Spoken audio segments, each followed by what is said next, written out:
Hello everyone. तो देखिए आज हम जो है ऑप्टिक्स का वे ऑप्टिक्स का पार्ट 3 करेंगे। आशा करता हूँ आपने पहले 2 पार्ट देख लिए होंगे, अभी हम इसे देखेंगे तो ये आपको जो है अच्छे से समझ में आएगा। ठीक है, अभी तो जो कराया गया है हाइगन्स प्रिंसिपल, वेव फ्रंट की definition, proof of Snell's law using Huygens principle, proof of laws of reflection using Huygens principle. सारे के सारे इंपॉर्टेंट टॉपिक है, पेपर में कभी ना कभी जरूर आए, हर 1-2 साल में एक बार आते रहते हैं। आज हमें क्या करना है, आज हमें जानना है कोहेरेंट सोर्सेज क्या होते हैं और इनकोहेरेंट सोर्सेज क्या होते हैं।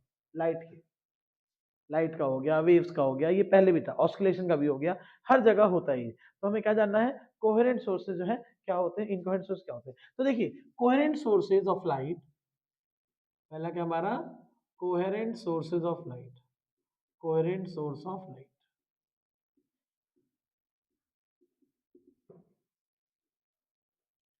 The source,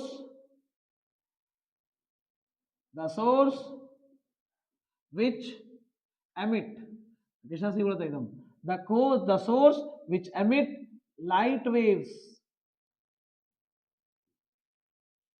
with same wavelength, same phase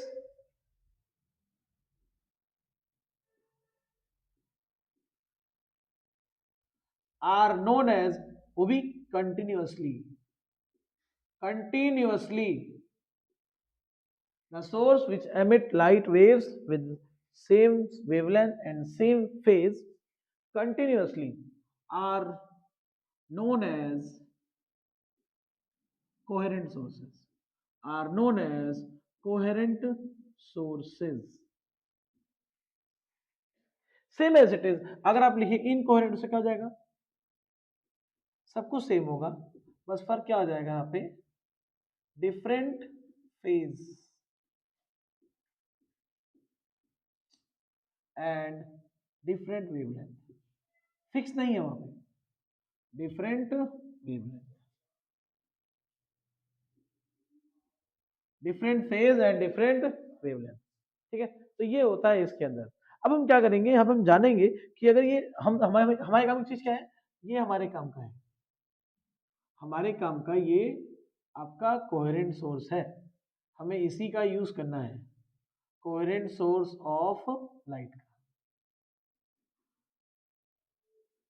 frequency same होनी चाहिए, वेवलेंथ सेम होनी चाहिए, वेलोसिटी अपना सेम हो जाएगी। ठीक है, तो हम यहाँ पे क्या करेंगे, मान लेते हैं हम लोग फॉर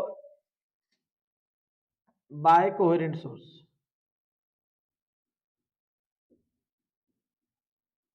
ऑफ लाइट, मान लेते हैं कहीं से कोई वेव आ रही है, ये वेव है, ये वेव जो है कुछ इस तरह से जा रही है। मान लेते हैं इस वेव की वैल्यू जो है, ये आपका क्या है, y1। This y1 is simply a cos omega t। ठीक है, where a is what, this a is amplitude, this a is amplitude. Okay, अच्छा, और ये हमें ठीक है, यहाँ मान लें साइन, क्यों, क्योंकि ग्राफ साइन का ग्राफ है, जीरो से जीरो है। ठीक, अगर मान लो ये y1 है और मैं ऐसे ही क्या लेता हूँ, जरा y2 ले लेता हूँ, सेम टू सेम मैंने ले लिया y2। तो यहां मान लो क्या है, इसकी वैल्यू क्या है, y2 की वैल्यू जो है सेम है, a sin ओमेगा t। अगर सब कुछ सेम है, मतलब ये भी लाइट भी कोहेरेंट सोर्स का है, ये भी दोनों क्या होंगे, ये दो लाइट किसके हैं, ये दोनों लाइट जो है किससे निकल रहे हैं, ये दोनों किससे निकल रहे हैं, कोहेरेंट सोर्स से, क्योंकि इनका एम्पलीट्यूड, वेवलेंथ, फ्रीक्वेंसी सब कुछ सेम है। अगर मैं इन दोनों का रिजल्टेंट निकालूं, इन दोनों से निकालता हूं रिजल्टेंट, बताओ जरा इसका रिजल्टेंट क्या है, रिजल्टेंट क्या होगा, तो वो क्या हो जाएगा, y मान लेते हैं, वो क्या होगा y1 प्लस क्या हो जाएगा y2। मतलब क्या आएगी उसकी value, a sin omega t plus a sin omega t, मतलब 2a sin ओमेगा t। सब कुछ सेम रहेगा, फ्रीक्वेंसी भी सेम रहेगी, frequency number of oscillation in 1 second, frequency भी सेम रहेगी, टाइम पीरियड भी सेम रहेगा, बस क्या बदल गया इसका, क्या बदल गया, एम्पलीट्यूड बदल गया। मतलब अब ये वेव जो है इसी तरह जाएगी, बट इसका एम्पलीट्यूड क्या हो गया आपका, बढ़ गया, वो कितना हो गया आपका 2a। ये बताओ पूरा कितना हो गया आपका 2a, देख रहे हो सब कुछ सेम है, सिर्फ आपका ये बढ़ गया। ऐसे ही अगर मान लो यहां पे हमने क्या देखा, तो जो इस तरह से लाइट बनी, इस तरह से जो लाइट बनी, इनको बोलते हैं हम क्या, इनको बोलते हैं कंस्ट्रक्टिव वेव्स। क्या बन गई? Constructive waves. इसका जो उल्टा होगा, इसका क्या होगा? उल्टा। अगर इसका उल्टा हुआ तो उसे क्या बोलेंगे हम? Destructive wave. उसमें क्या होगा, अगर हम दोनों को मिलाएंगे, मैं उसका डायग्राम छोटा बनाऊंगा थोड़ा सा यहाँ पे, ठीक है। मान लीजिए ऐसा है कुछ, मान लीजिए दोनों के दोनों कोहेरेंट सोर्सेज ही हैं, बट उनमें फर्क सिर्फ क्या है, ये अलग है, वो अलग है। मान लो इसकी वैल्यू क्या आपकी y इक्वल टू, मतलब क्या आपका a साइन ओमेगा टी, और सेम ऐसे ही दूसरा है, बट वो ग्राफ एक ग्राफ स्टार्ट ऊपर स्टार्ट हुआ है, मान लीजिए वो कहाँ स्टार्ट हुआ, नीचे से स्टार्ट हुआ। क्या फर्क है दोनों में? ये अलग सोर्स S1 से है, मान लो ये किससे है, S2 से। ये मान लो इसकी वैल्यू कितनी है, y1 था आपका a sin ओमेगा टी, मान लीजिए y2 आपका है, जब नीचे से आ रहा है तो क्या होगा, minus a sin omega T, minus a sin omega T. जब दोनों को जोड़ेंगे तो क्या मिलेगा हमें? कुछ नहीं मिलेगा, खाली रहेगा। भले लाइट दोनों वेव निकल रही है, लेकिन दोनों जो जोड़े क्या मिलेगा हमें, जो नेट मिलेगा कितना मिलेगा, जीरो। तो यहाँ पे आपका y क्या आ जाएगा, that y will be equal to y1 plus y2। बताओ y कितना आएगा आपका यहाँ पे, जीरो। इसे क्या बोलते हैं, इसको हम बोलते हैं destructive, destructive waves, destructive waves. तो किस चीज का फर्क आया, ये अलग था, ये अलग था, दोनों में किस चीज का फर्क है? तो इसे बोलते हैं क्या, भले ये भी कोहेरेंट है, हर जगह आपका एम्पलीट्यूड वेवलेंथ सब कुछ सेम है, ये भी सेम है, बट ये दोनों मिला क्या बन गए, इनकोहेरेंट। क्यों? कि दोनों ने क्या कर दिया, कैंसिल कर दिया, ये बन गया क्या, डिस्ट्रक्टिव वेव बन गया। तो किस चीज का यहाँ पे फर्क आया, किस चीज का यहाँ पे फर्क आया? फर्क देखो किस चीज का आया, इस वेव को मैं जनरेट करूं तो कुछ इस तरह से होगा, और इस तरह से ये वेव कहां से आ रहा है, पीछे से आ रहा है, ये वेव कहां से आ रहा है, आगे से आ रहा है। क्लियर है?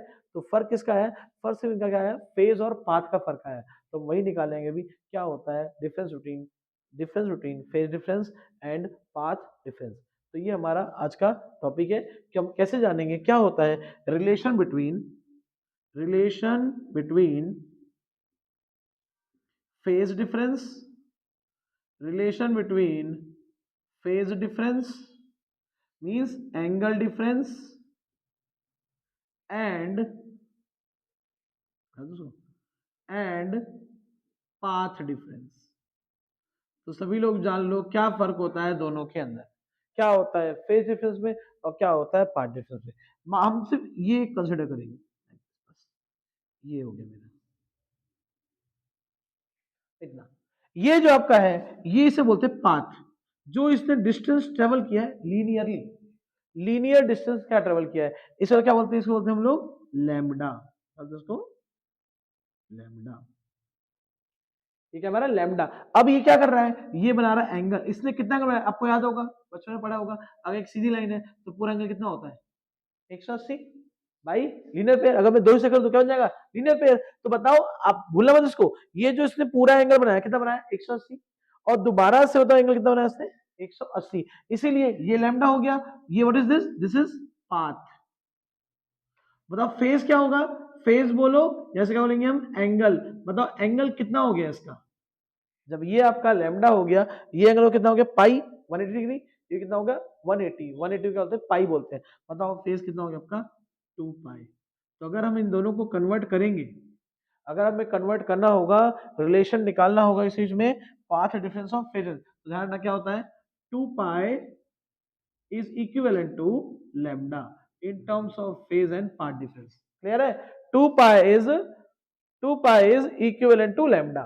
अगर कहीं पे आपसे बोलेगा, चल भाई बता, दो वेव के बीच में आपका जो वेव फेज डिफरेंस, वो पाथ डिफरेंस है, वो लैम्डा बाई 2 है, तो क्या होगा उसका फेज डिफरेंस। तो क्या करेंगे, लैम्डा की जगह आप क्या पुट कर देंगे, 2 पाई अपॉन कितना हो जाएगा, 2 कट जाएगा। बताओ उन दोनों में फेज का फर्क कितना है, पाई। वही आया था यहाँ, आया था ना, पाई दिख रहा है, पूरा पाई आ रहा है, तो यही इसका है फेज डिफरेंस, कितना आ गया हमारा, पाई। अगर कहीं लिखा होगा क्या, कि आपका जो पाथ डिफरेंस है वो आपका लैम्डा बाई 4 है, तो कितना होगा आपका फेज डिफरेंस, क्या लैम्डा 2 पाई, 2 पाई कितना जाएगा 4, कट जाएगा तो कितना आएगा 2। तो कितना आ गया इनका फेज डिफरेंस, मतलब कितना आ गया π/2। इस तरह से इसको हम समझ सकते हैं। क्लियर है? अगर मान लो यहाँ पे क्या हो, आपको दे दे क्या, आपको बोलेगा भाई ये देख मेरा जो फेज डिफरेंस है वो मेरा π/3 है। कितना π/3, तो मैं पाई की जगह क्या पुट करूंगा, यहाँ देखो 2 पाई के लेमडा है तो मतलब पाई की वैल्यू क्या आएगी, पाई की वैल्यू आएगी लेमडा अपॉन 2। यहाँ पुट कर दो, बताओ कितना आएगा पाई की वैल्यू, लेमडा अपॉन 2 इंटू में कितना आ जाएगा 3। क्या आंसर आ गया, लेमडा/6। अगर इसका फेज डिफरेंस कितना है बताओ जरा, π/3, तो पार्ट डिफरेंस कितना आएगा, लेमडा/6। ये एक नंबर का आया क्वेश्चन, एक नंबर का क्वेश्चन आ सकता है। बोल देगा दो वेव्स के बीच में पार्ट डिफरेंस जो है आपका λ/2 है, तो क्या होगा उनके जो फेज डिफरेंस, और इस पे इंटेंसिटी का क्वेश्चन बन जाएगा, जो इंटेंसिटी का फॉर्मूला हम आगे करेंगे। एक फॉर्मूला होता है I1 + I2 + 2 √I1I2 cos phi, उस पे इसका क्वेश्चन जो है बन सकता है। ठीक है, तो ये आप लोगों का अभी इस टाइम का था कि हम कैसे देखेंगे क्या होता है कोहेरेंट सोर्सेज, क्या होता है इनकोहेरेंट सोर्सेज, और हमने क्या देखा कब बनते हैं कंस्ट्रक्टिव वेव्स, कब बनते हैं डिस्ट्रक्टिव वेव्स। क्लियर है? तो अभी से फटाफट इसका स्क्रीनशॉट लीजिए और बाकी लोग बायो से नोट कर लीजिए घर पे आप। ठीक है, तो जल्दी से स्क्रीनशॉट लीजिए आप लोग।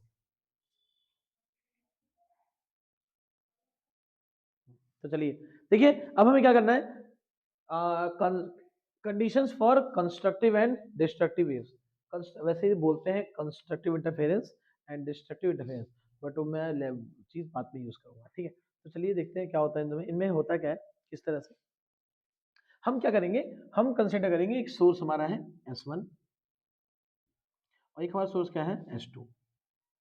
ये दोनों क्या कर रहे हैं, किसी P पॉइंट पे लाइट को एमिट कर रहे हैं। किस पे कर रहे हैं भाइयों, P पॉइंट पे। ठीक है, अब मान लीजिए यहाँ पे S1 से लाइट निकली, लाइट यूं जा रही है,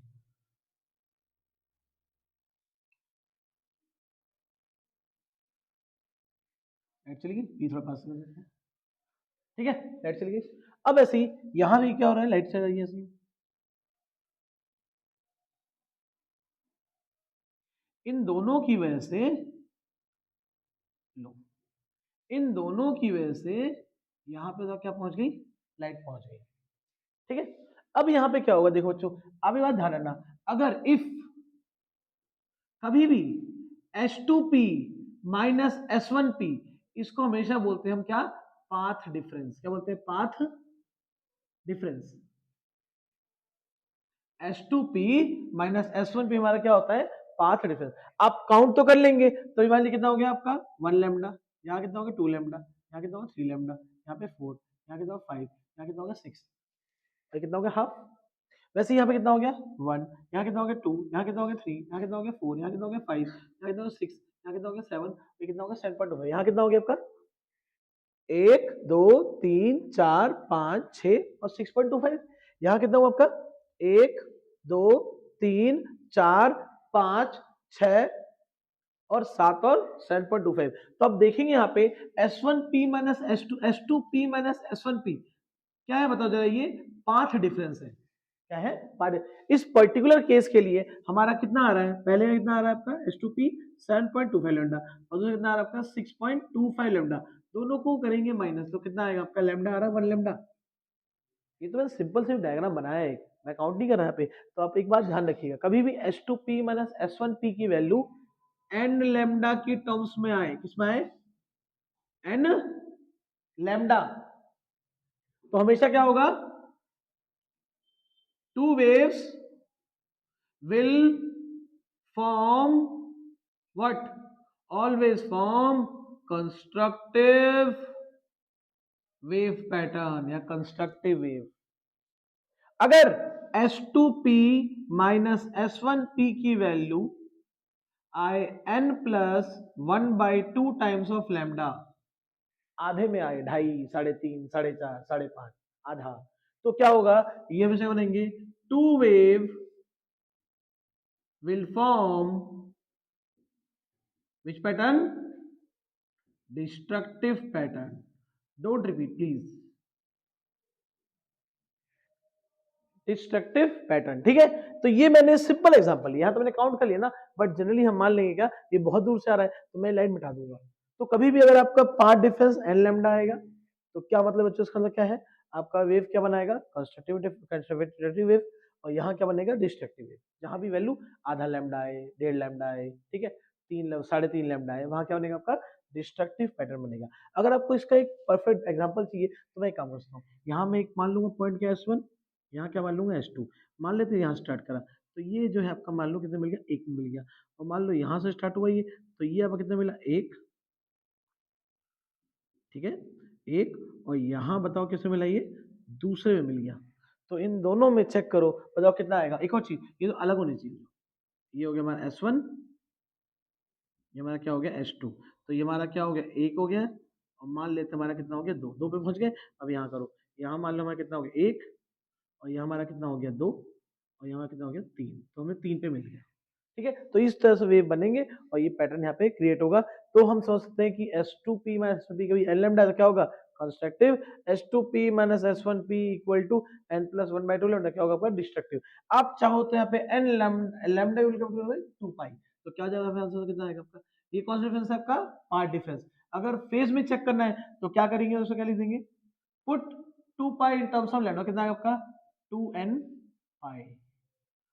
2n पाई का मतलब क्या होता है, E1 पाई। मतलब अगर कभी भी आपका वो जो फेज डिफरेंस है E1 पाई हुआ तो क्या बनेगा, कंस्ट्रक्टिव। अगर कभी भी आपका पार्ट डिफरेंस, वो फेज डिफरेंस कितना होगा तो जरा ऑड पाई, तो बताओ क्या बनेगा आपका डिस्ट्रक्टिव इंडेक्स, डिस्ट्रक्टिव वेव। ठीक है, तो ये कंडीशन है कंस्ट्रक्टिव की और डिस्ट्रक्टिव की। ये डायग्राम थोड़ा परफेक्ट बनानी, आप बुक में दे रखा हो, देख लेना एक बार। बाकी आपसे डायग्राम नहीं, आपको बस बताना चाहिए कि क्या होता है क्या नहीं होता। क्लियर सब लोगों को, कब बनता है कंस्ट्रक्टिव और कब बनता है, इसे मिटा दो, कब बनता है कंस्ट्रक्टिव, कब बनता है डिस्ट्रक्टिव वेव। क्लियर सब लोगों को, यही आपके उसमें आएगा। इसी पे हमारा क्या बेस्ड है, YDSE, YDSE, Young's double slit experiment. Same यही चीज फॉलो करेंगे। वहां हमारा इंटरेस्ट इसमें निकालने में होगा, हमारा इंटरेस्ट निकालने में होगा S2P माइनस S1P। वहां हमारा सारा का सारा इंटरेस्ट होगा S2P माइनस S1P निकालने में, जिसे क्या बोलते हैं पाथ डिफरेंस। वहां हम यही निकालने का प्रयास करेंगे। और जो पाथ डिफरेंस आएगा उसको एक बार इक्वल लेंगे n लैम्डा के, एक बार इक्वल लेंगे n+1/2 लैम्डा के, और वहां से दो कंडीशन निकालेंगे कि कहाँ बनेगा आपका कंस्ट्रक्टिव इंटरफेरेंस और कहाँ बनेगा आपका डिस्ट्रक्टिव इंटरफेरेंस। क्लियर सब लोगों को, तो ये आप लोगों का आज का टॉपिक था। इसके आगे जो हम करेंगे नेक्स्ट टाइम करेंगे। अब आपके लिए क्वेश्चन है मेरे पास, आप निकालना। मान लेते हैं y1 की वैल्यू जो है आपकी वो है a1 cos ओमेगा t, और y2 की वैल्यू जो है आपकी वो है a2 cos ओमेगा t। इसे मानते हैं 1, इसे 2, इसे मान लो, ये मान लो, ये इसे क्या मान लेंगे, इसे क्या मान लेंगे हम, first equation y1 equal to a cos omega 1t, ये क्या आपका a cos ओमेगा 2t, दोनों इनका बताना कि जो नेट बनेगा उसकी वैल्यू क्या आएगी, y1 प्लस y2 वैल्यू, जो इसका नेट एम्पलीट्यूड कितना होगा। ठीक है, ये मैं आपसे आंसर एक्सपेक्ट करूँ। देखते कौन बच्चा जो है मुझे इसका आंसर निकाल के कमेंट में मैसेज करता है कि क्या वैल्यू आएगी y1 प्लस y2 की a cos 1 ओमेगा 1t और a cos omega 2t। Clear है, तो ये आपका जो आज का पार्ट था, पार्ट 3 था ना, पार्ट 3 था। इसका कल हम करेंगे YDSE और हम पार्ट 4 कंटिन्यू करेंगे। इस चैप्टर में हमें जो है और 3 से 4 क्लास लगेंगी, फिर आपका टॉपिक अच्छे से ही हो जाए। जो जो कराया गया है ये सब इंपॉर्टेंट है, इसे आप ध्यान रखना। ठीक है, बाकी आपसे मिलते हैं नेक्स्ट वीडियो में कल। ठीक है, इसका आंसर निकालना और कमेंट बॉक्स में जरूर मैसेज जरूर करना। ठीक है, तो चलिए तब तक के लिए बाय बाय, कल मिलेंगे।